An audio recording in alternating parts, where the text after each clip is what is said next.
All right. Well, happy Friday afternoonish. Yeah, it's afternoon.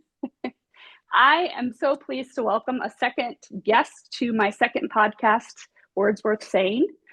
Today, I am joined by my good friend Jackie Sarkar. Am I saying that right? The You last part, are. Sarkar. You are. And we have been the kind of friends who we met a long time ago. It's probably been 20 years or better. Mhm. But we just, for lots of reasons, have become good friends, and I'm grateful that we stay in touch. We both live in different states and we both have families, so we're very busy, but just always grateful to be talking to Jackie. So, welcome, Jackie. Hi. Nice to be here. I'm happy. Yeah, it's really fun. The first one I did with John, and it went fairly well. So, it's just fun to have another familiar, friendly face here to talk to you today. We're going to be diving into mental health again today.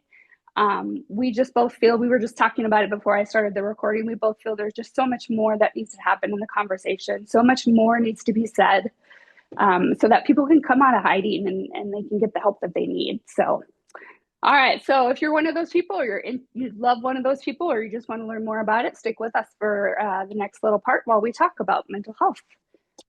All right, Jackie, your first impression of me when you met me, and I honestly cannot even remember how old I know I was in college because Yeah. it was through that Bible study, right? And weren't we Yep. both doing it at that Yep. time?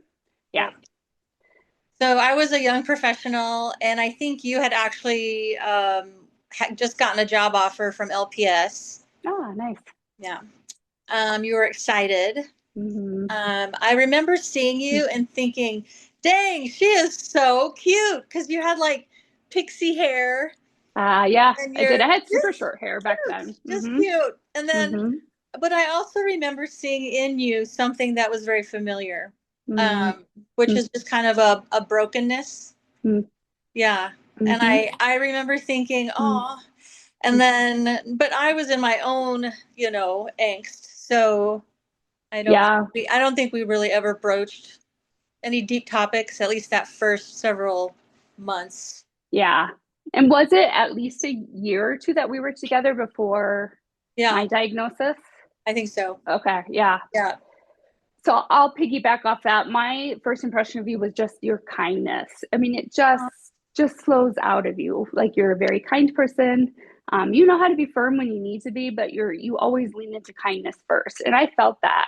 And maybe that part of me that was like you're saying was broken, the part that hadn't been diagnosed yet and was just under it. I think I just leaned into that. I knew I needed a friend like you. And those gals, some of the gals in the Bible study I stay in touch with still a little bit, but most I really don't. So I don't know. It's yeah, you were definitely one of the people in the group that I knew I wanted to stay connected to. Oh, thanks, Nikki. Yeah. And we stayed together as a Bible study. How many years? It was quite a while. I think I joined when I was 26, and then I got married when I was 34. So it ran for at least 7 or 8 years. Wow, Yeah. that's crazy. And I feel like did we meet on the weekly basis? Was it a weekly Bible study or was it? I'm pretty sure it was weekly or biweekly. I'm not really sure. Yeah. Yeah. Yeah. I mean, that was a commitment for all of us as young Professional. professionals and Yeah. finishing our degrees and all of that. So it was a good group. Yeah. It was a good group for sure. And we met at a lot of different places. We And did. We always met somewhere fun. yeah, we did. And the other thing that we did that I thought was fun is remember when we used to all bring something to make nachos? Like that was our big thing. Like one person would bring guac and one person would bring sour cream and whoever was hosting would cook the meat. I thought that That's was such a fantastic way to have everybody contribute but not make it a big deal. You know what I mean? and I didn't know you could make nachos in the microwave. I was Yeah. just that was a very enlightening study. Yeah. All of the things you learn. All of it. So I have very fond memories of that group. I really do. So Yeah. all right, question. I already answered number one too. So let's go on to the second one. What was the moment you realized that ours was a friendship or relationship worth keeping, like worth calling each other when we live states away? And you know what I Yeah. mean? Yeah. I think it was the evening we met at my apartment. Um always met somewhere different, like you said. We were at my apartment, and I remember the six of us being in a little cozy circle in my very tiny little living room. Yeah. And I remember you telling us that you had been diagnosed, and I remember thinking, oh, crud, like Mm-hmm. just crud. I just Mm-hmm. felt so bad, but I also felt like God's timing is perfect. Mm-hmm. Um, and I think we all got really close, and we knew we all knew someone or were close to someone with mental illness. Yeah. So there was a lot of grace in that room. Yep. 100%. Yeah. And I think for me too, you have been open also about your struggles, anxiety and that type of thing. But Mhm. because you had been open to the group before, Mhm. I took that as permission that I could go to you. And I don't remember if I went to you outside of study first or called you even. No, Um, you just were in study. it was just in study. That's interesting. Huh, that doesn't sound like me. No, I'm just kidding. But I just felt like you were a person I could be safe with then. And I had no idea what this disease looked like. Like, I didn't understand what it meant to be bipolar. I had my own twisted ideas of it, but I didn't Mhm. really understand what it meant to live with it and then to take medication for it and to have to work through that process of, oh, wait, this medication's not working. So I have to go back to the doctor and I'm going to have to try something else for a month. And just, I knew I needed a person who had walked the path to help me figure out what I could do for myself. And so that was definitely, I just always knew that I was safe with you. Like I spoke before to your kindness and that type of a thing. I needed a person I could trust who Mhm. had been through aspects of it. Maybe not exactly what I've been through, but just aspects of it. And I was, oh, ever so grateful that you were willing to share what you shared in that group and how it gave me permission Yeah. to seek you out for more. Yeah. Thank you, Nikki. I'm glad Yeah. I'm glad we created a safe place. It's everyone needs a safe place. Yeah. 100%. Hmm. Because I think that this is going to take us off topic for just a moment, but the other day I was in a situation with a person who I trust, but I don't know very deeply. Like our relationship is not on a deep level. But I shared something about some anxiety and some things that were creeping in. And I remember walking away from that conversation being like, that didn't feel good. Because I think the person didn't know what to say back to me. And that's fair. It really is fair. But I walked away with this feeling of, you know what, in life, I feel like I have two choices. I can either feel alone because I don't feel safe to share with anyone and I just carry that weight inside, Mm. or I can feel crazy. I tell someone and the reaction isn't good. And then it's just like, wow. And that really sucks, Like, I hate that that's where we are. I hate that that's where we are still. Absolutely. Yeah. Have you ever felt that way of I can either feel crazy or I can feel alone? Because feeling alone to me is a Yeah. worse burden, but Yeah. Yeah. When I was younger, so I was diagnosed at 23, and when I was younger, I remember thinking the world was like me, open, mm-hmm, honest, mm-hmm, real, um, genuinely wanting to help others. And so I very indiscriminately shared information with just people I either admired or people I looked up to for some reason, people I wanted to get to know. mm, And I didn't think it was the elephant in the room. right, Every time I opened my mouth, all of a sudden there was this elephant. And I'm like, mm-hmm, oh, okay. And I mm-hmm, really did get jaded. mm-hmm. Yep. Would you say that you're still in jaded? Like I hear you saying I'm careful with reason, but would you call it jaded still? Um, I wouldn't call it jaded. I think the anger is gone. Mm-hmm, But it's taken years and years and years of therapy and years of mm-hmm. just finding out who I am. Yeah, It's so important when you're mentally ill. right, right. To be strong in who you are is like everything. That's I, everything. I've I found in the last couple of years, and that's what I've really been working on. If I'm not strong in myself, I think I'm way more susceptible to Yep. this to the disease itself, you know.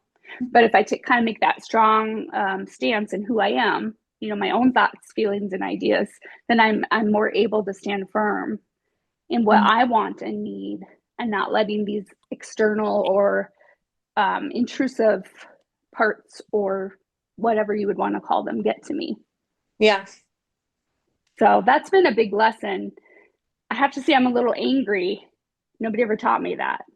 I had to figure it out for myself. And maybe No. no, nobody ever taught me that. And it's not like I haven't gone to therapy. Yeah.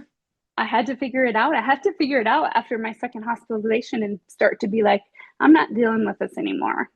Like, Mm-hmm. how can I live my best life even with this disease? Mm-hmm.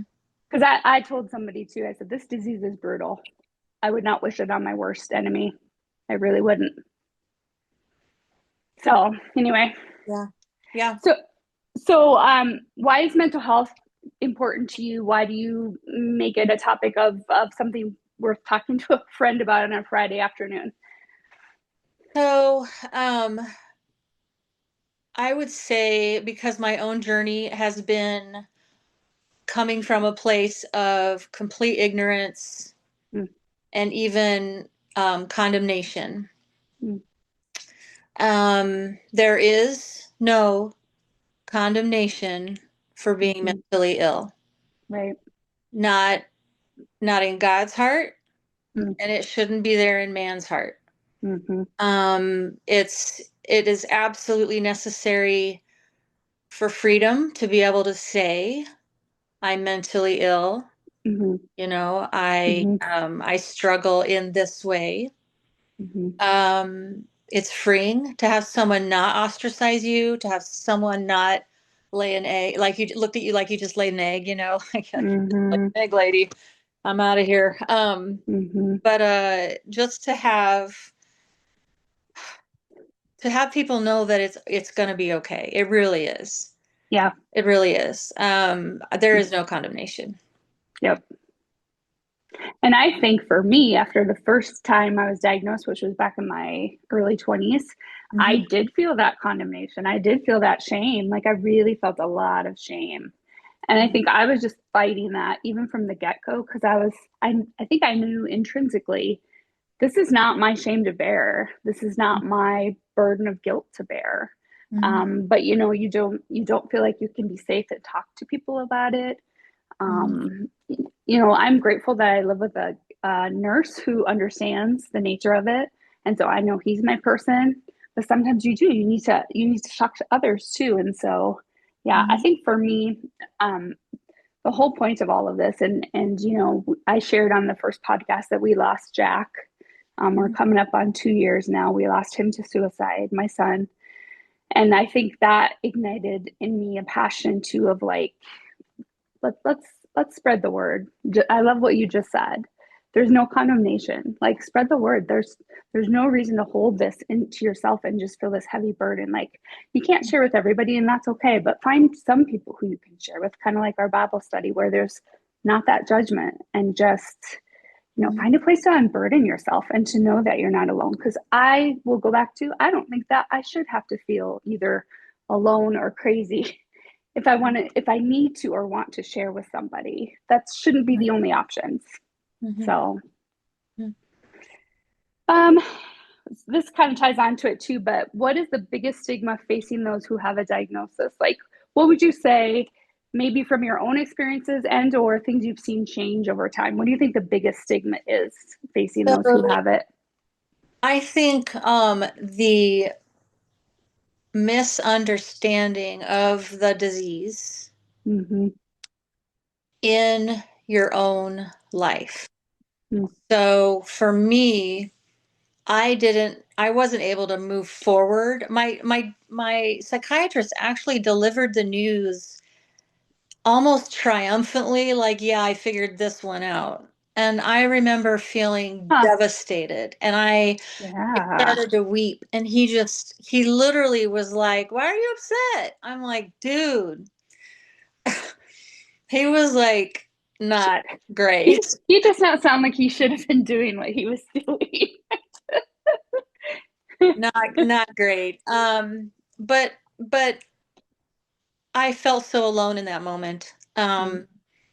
I think that any provider who offers, and I'm going to say this, a potential diagnosis, they're not always right, but those who offer a diagnosis should have to look the person in the face and say, this isn't who you are. I love This that. is not who Awesome. you are. Right. It's like saying to a diabetic, "Your diabetes." Is that Mm-hmm. fair? Mm-hmm. Is that fair to think the only thing about them is their diabetes? Mm-hmm. So when someone says you're fill it in the blank, schizophrenic, Mm-hmm. bipolar, Mm-hmm. what do I want to say? Personality disorder. Personality disorder, or you have major depression. Like Mm-hmm. why do you say you're bipolar? Why don't you say you have Mm-hmm. bipolar, you have schizophrenia? And Mm-hmm. I want people to hear with their ears from the provider that, or someone in their office, a liaison, someone to Yeah. sit down with these newly diagnosed individuals and say to them, this doesn't change a thing about you. Yep. Um, 100% agree. 100%. I've never had anyone say that to me. You are not your disease. I had to figure it out for myself, oh, yeah. but you're 100% right. You are not your disease. Did you ever have a provider or therapist tell you that? No, Yeah. I had to figure it out. And Yeah. honestly, I mean, I'm 50. I had to figure it out over the last, 27 years. Mm-hmm. I I'd was be right there. I'd be right there with you. 27 years. Mm-hmm. And I just feel like a lot of the healing that I've had has been because I've realized who I am. And there's some good questions to ask, like, are you introverted or extroverted? That doesn't change. Right. What is your learning style? Doesn't change. What is your love language? Good Mm-hmm. old Gary Chapman. Doesn't Yep. change. Doesn't change. What is your personality type? Won't change. Right. What fills your bucket? What refuels you? Doesn't change. Mm-hmm. None of that changes. Yep. Keep a grip on who you are. Yep. I think that's excellent. I do. I mean, I couldn't put it better myself. I love that idea of them sitting with their patient and looking them in the eye and Yeah, saying to them, you are not your disease, or something similar to that, or this yeah, is not who you are. yeah. It doesn't define you. No. Yeah, that's awesome. For me, I think I have a unique perspective because, I've struggled. I have my diagnosis, but also watching my kids struggle, especially Jack. And towards the end, he was really depressed. And we were working so hard to get him on some meds that would help kind of even him out, right? But like he had been through the what I was saying before, the kind of like I don't know, I don't think I want to call it Russian roulette, but the whole like try this med, gotta Oh, try it for a month. Oh, didn't oh, work. Try this med, gotta try it for a month. Didn't work. He ran out of hope. Like he had no hope that we could find something that would help him to get past that. And he was so young and a bit immature that he couldn't recognize and realize if I can hold on, we're going to be okay. And I think you have to be willing to take that ride, that journey. But I would say you need somebody who understands it so that you have a place to go to and talk to about it. Like mhm. I told him many times, I said, Jack, I know this was frustrating, but look at my story, where I am. It does take a while. I said, I've been on that road that you're on right now, but trust me, we're going to find something. And I really do believe in the end, we had a great provider. We had to make a switch and she was doing great, but he just didn't have any hope. He really didn't. And I think that's the unfortunate part. Yeah. I sometimes wish that neurology was as much a part of this as um, just a psychiatrist, Yes. just because the brain and how it functions is just massive and amazing. And like, why would we not want to tap into like brain scans and what is your brain doing when you're in this situation, and all of that. I really wish neurology would be a part of good mental health care. 100%, 100%, Nikki. Yeah. So hopefully it's voices, or hopefully our voice goes out today. Some people are listening, because I really think that's Yeah. strongly needed when you come to those patients who are just tired of the medication merry-go-round, and Mhm. they need something better, and they deserve something better.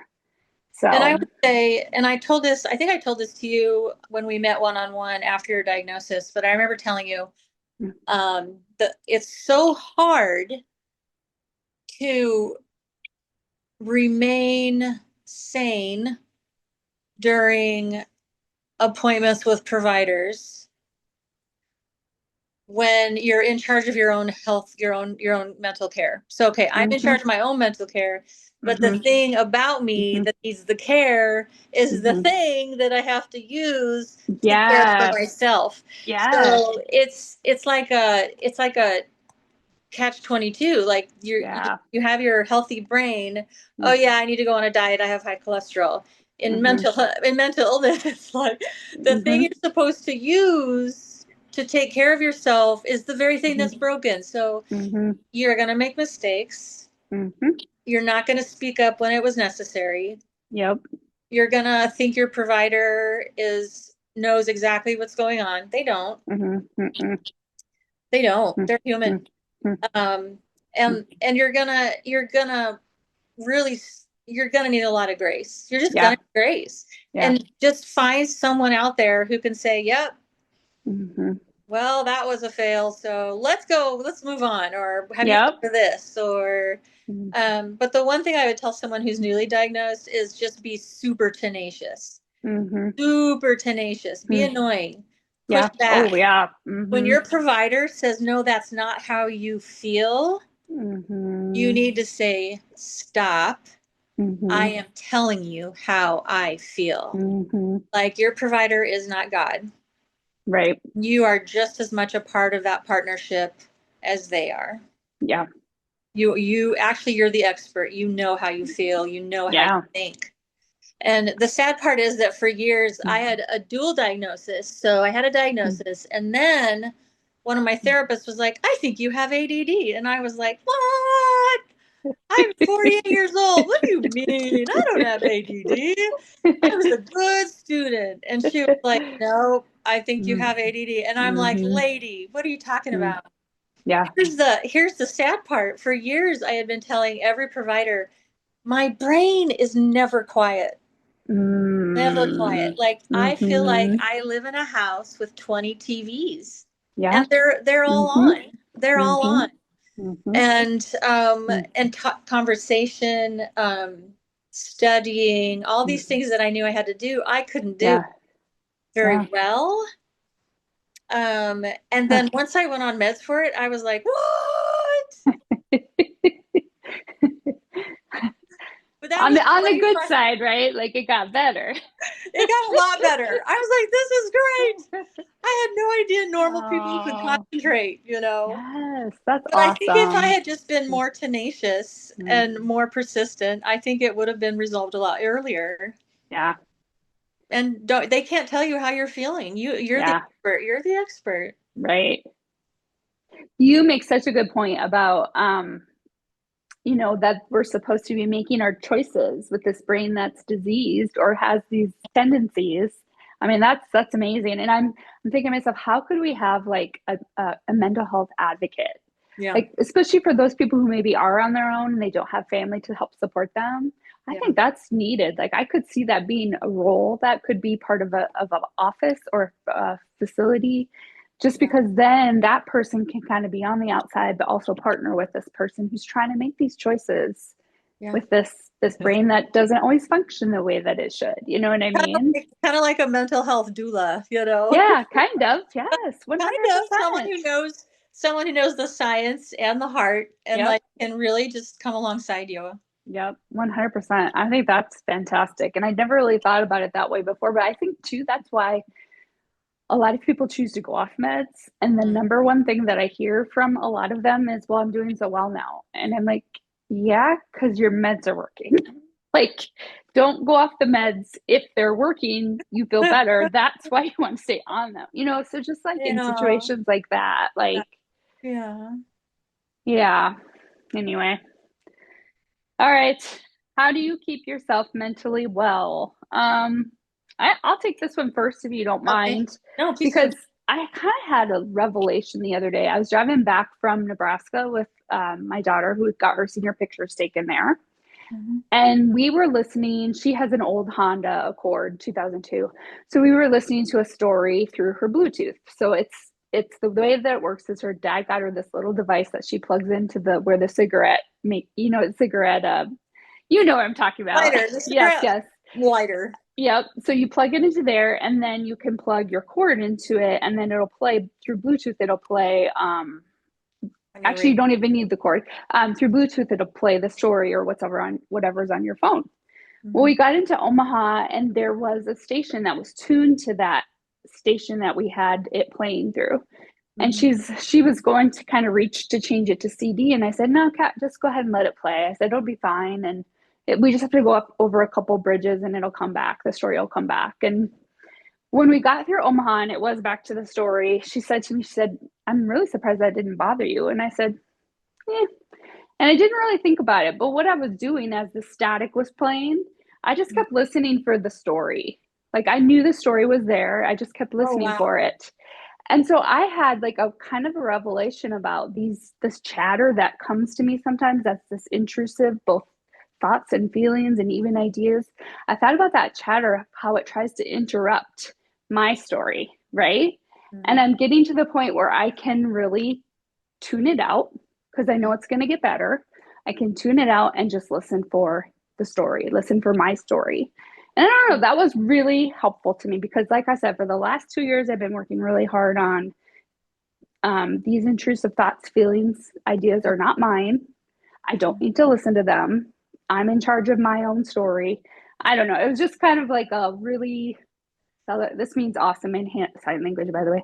It was really like a celebratory moment for me to look back and think about that hard work that I've been doing and the progress that I've made.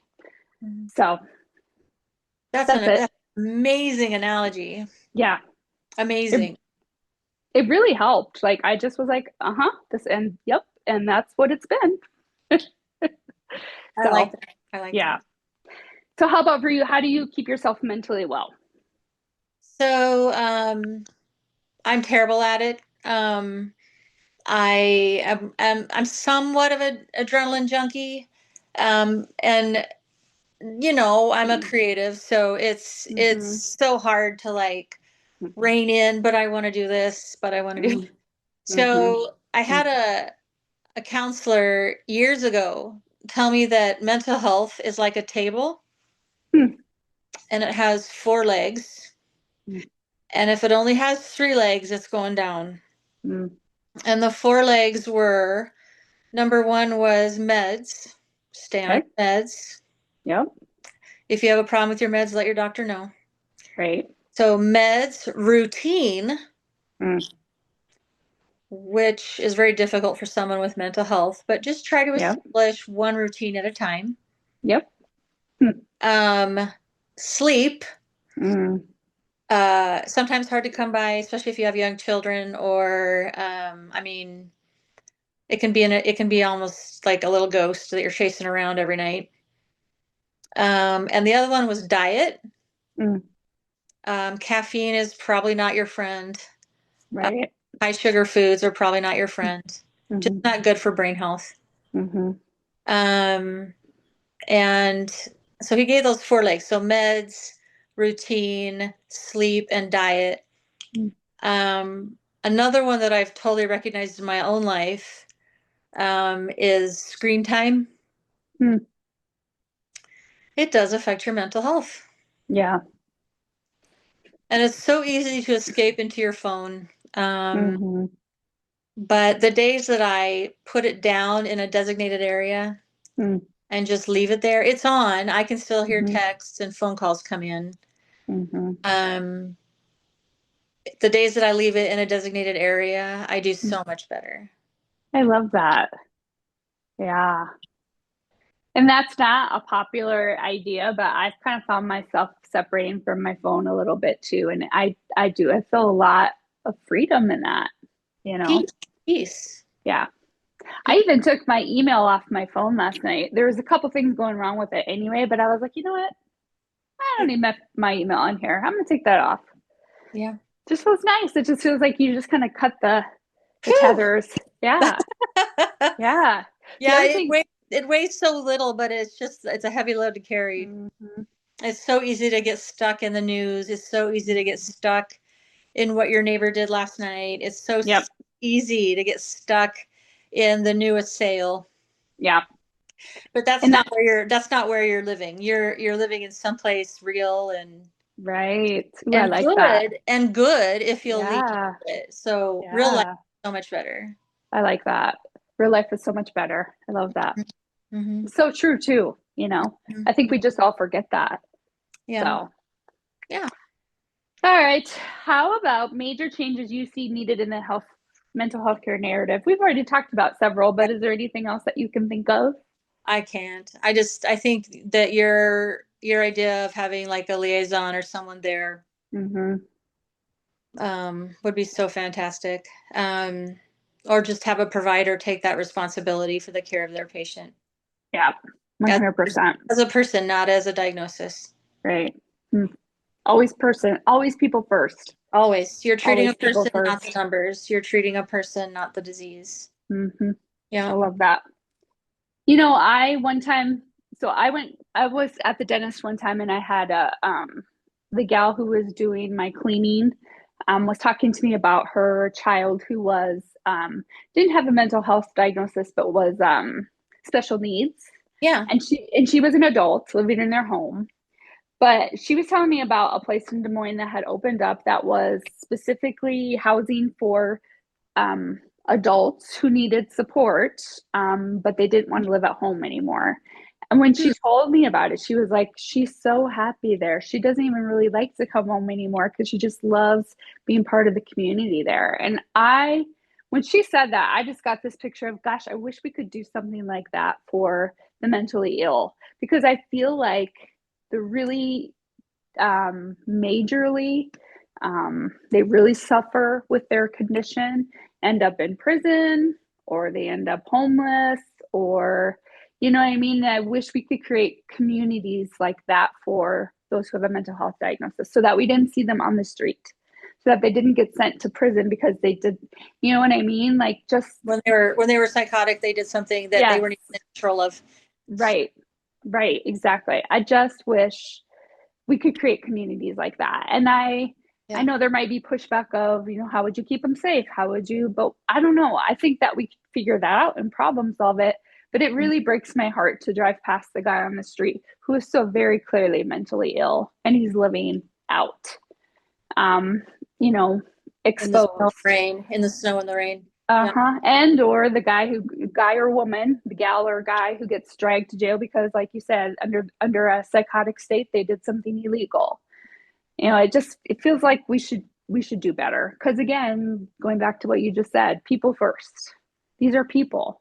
People are first, always, Yes. always, always.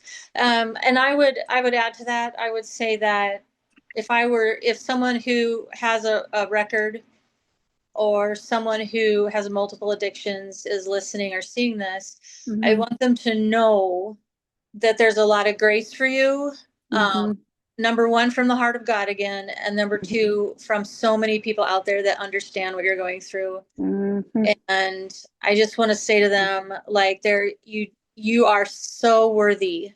You're so worthy of the Mm-hmm. care that the people who love you want to offer. Mm-hmm. Like, you're worth it. You Yep. are Yep. unique. You're unique. There's no one like you in the entire world. Never has been, never will be again. Mm-hmm. And you are worthy of care. Yep. You I are, love that. yeah, yeah. I love that so much. Aw. All right, you ready for the last one? Oh boy. Okay, did you ever watch 60 Minutes back in the Yeah, day? yeah. I loved that show. And my favorite part, honestly, was the last part with Andy Rooney, right? Yeah. We made fun of his eyebrows last time. He had crazy So eyebrows. I always think this is our Andy Rooney wrap up. A bit less sexy, but no less important. I actually do have really sexy eyebrows, Nikki. Woo! They Oh, just you don't show. do. They're They're all very different. light. They're all different colors. When I'm 80, I'm gonna look like Einstein. I love that so much. All right. So, you want me to go first? What? Do you want me to go first? Sure. Okay. So this one is a little bit of a serious one, but Andy did serious ones too sometimes. I think one thing that I'd love to see change in people, human stories. I feel like sometimes I think often of my life as being a story, right? And it's like at the end of the day, I get to choose what role I take in my story. I can be the villain. I can be the anti-hero. I can be the hero. I can be the royal, person of royal lineage or whatever you want to call it. But like, I just think we sometimes settle into victims, and that drives me batty because here's the deal. I lost my son to suicide and it sucked. But I did not let that stop me from doing important things in my own life. And I just wish people would wake up, smell the coffee and see you get to choose your role. And you can't say all this happened to me, so I'm just gonna be ho hum, the world is awful, there's nothing I can do. Because that's just bullshit. It It's just is. bullshit. So I that's kind of my soapbox. But I feel with the things that we've been through as a family in the last few years, I have a voice that I have a right to say that. Stop playing the victim. You're not a fucking victim. I know. I was a victim in my own head for so long Mm-hmm. because of the trauma that I've gone through, severe trauma. And I mean, I asked a counselor once, I said, all right, on a scale of 1 to 10, how severe was it? Because, like, I Mm-hmm. have no clue, I'm just kind of hooked through, Yeah. through, through. And she said, Jackie, you're a Mm-hmm. 9, if not a 10. Wow. Mm-hmm. And that's from a seasoned counselor. Mm-hmm. And I was like, okay. But instead of like thinking to myself, oh, poor me, Mm-hmm. you know, um, I hate the people that did this to me. Right. Um, I would say God superhumanly Mm. gave me the power to say, okay, but who do I want to be? Right. 100%. Yeah. And it's superhuman. It's so hard Mm-hmm. to so hard to say that. I don't Mm-hmm. want to be a victim because when you're a victim, you're still tied to that stupid person Yep. that did that to you. You're still looking at them and saying, yeah, yeah, yeah. So you're still in this really toxic relationship with them Yeah. and you're letting them ruin your life. So instead, don't say poor me, but say, Mm-hmm. well, clearly they had issues, but who do Yep. I want to be? Right. And there's so much freedom in that. And I mean, honestly, too, like it's not that I'm saying this without any compassion to back it up, but Mm-hmm. I said this to my students sometimes if something bad happened to them. I said it's like you have this piece of broken glass and you're clutching it tightly Yeah. because of something that happened to you. You have this broken glass that you're clutching tightly, but what is it doing to you? You keep the cut because you won't let go. I said, sometimes you just got to drop it. You drop the broken glass, trust it'll turn into something beautiful and sandy, and you just keep walking on. Like, Mhm. life is too short to just, like you said, let those who have done us wrong have power over us still, you Mhm. know? So my Andy Rooney wrap up would be just choose your role wisely. Yeah. Aim to be the hero of your own story.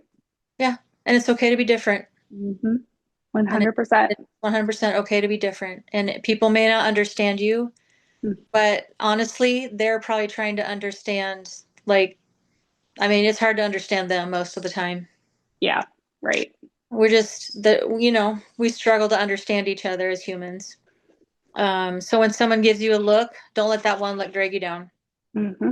Just rise above it. Just Just decide say, it's not well, worth it. yeah. Kind of say to Mm-hmm. yourself, well, that's all right. I'll just keep moving. So, Okay, how about you? Are you gonna do Andy Rooney proud? so just a minute. I have to do this. Isn't it? Isn't it? Yes. Does that count? Yes, it counts for Okay. sure. Okay, thanks. Um, um, I just, I just, I love people. I love, love, love people. I have a really soft spot in my heart for kids, who are just different. And Mm-hmm. I'm just going to say it again. You're just going to be different. There's just, in a way, Awesome. you're gonna hear people who don't care about you say, "Well, it's a gift. You should you make like lemonade out of those lemons." Yeah. And that's trite, and that's not fair to Mm-hmm. you because it is a real struggle. But what I would say is just, you be you, like you've been saying. Mm-hmm. And uh, it's okay to be different. Not everyone's going to Mm-hmm. understand you. There's just everyone's story is vastly different.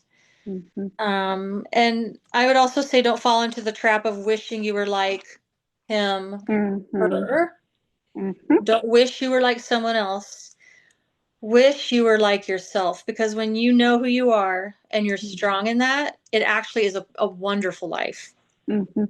It's a wonderful life. You will feel fulfilled. In your heart of hearts, you'll know that what you're doing is lasting and Mm, it will mean so much. I love that. That's that kindness flowing out of you, my Ah, friend. I love that so much. thank you, Nikki. Thanks for having me. Yeah, it was a pleasure. It was such a pleasure to get to interview you today. It was a pleasure. It's been a pleasure to be your friend over the years. And thank you just for advocating for so many important. Yeah, you're welcome. All You're right. kind of cut out. Okay. Yeah, why did they cut out? That's weird. That Huh, was weird. funny.